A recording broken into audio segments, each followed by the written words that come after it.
What's up and welcome back to Interpreting the Stars, where today I'm going to be discussing yet another film to come out of Fantasia Film Festival, and if you're looking for a katana-wielding martial artist princess, then look no further than Yakuza Princess.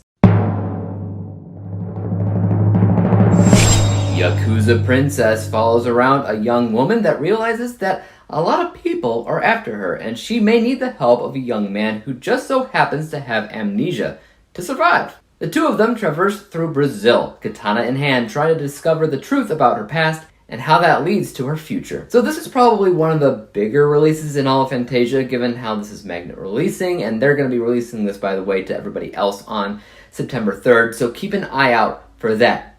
It also features the likes of Jonathan Rhys Meyers as a foreigner and mysterious stranger that has his own sordid past, and his character was probably my favorite out of the bunch just because I love a good mysterious character and what secrets they may be holding on to. His story is somewhat interesting and ultimately the main thing that kept me checked into this film overall. Tell you what, I probably would have had a better chance of understanding the film overall if I knew what a Yakuza was. It's basically just a mafia of sorts, organized crime syndicate, so to speak. I didn't know that going in, so a lot of the dialogue wasn't as clear to me as it probably should have been. I find the two biggest aspects of this film, the mystery of what's going on altogether, and the violence as a whole.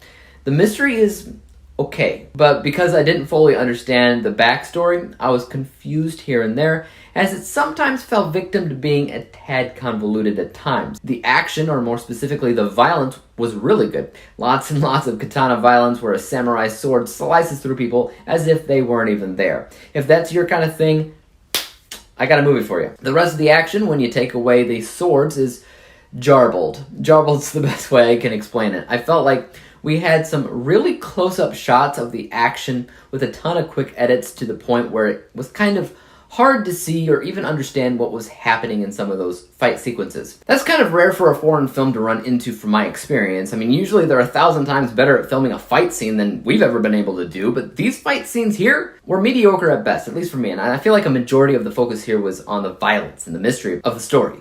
Past that, when you look at all the acting specifically, a lot of that was what I would consider fine. Nothing bad at all, but also nothing that I think was extraordinary or superb or eye-opening or something that I'd see nominated for awards.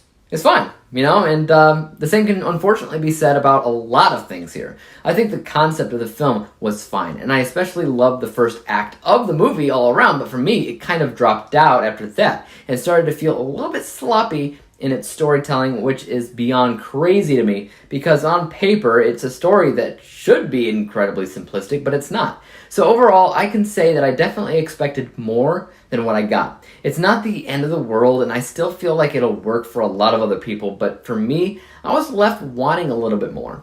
Let's go ahead and look at my final score from an unbiased, technical perspective. Again, the biggest thing here is the violence. So I gave visuals full points, and I guess it's also important to note that the actual narrative arc, introduction, inciting incident, obstacles, climax, resolution, all that was fine. Perfectly fine.